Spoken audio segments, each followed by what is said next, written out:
Hi guys, in this video I will demonstrate to you on how to use a multimeter in troubleshooting basic circuits faults in a electric motor. As you can see, we have a analog multimeter here and a electric motor. So first, we check each wire if there is a continuity. So first, we check the blue wire. So as you can see, it's moving, so it helps a continuity. So let's check the yellow wire. As you can see, it's moving, so it is good.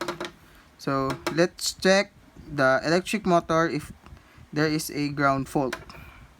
So to check the ground fault, we use the test probes. The positive we put here, and the another is we put in the body of the electric. Depende na ninyo kung mabali-bali na ninyo. So as you can see,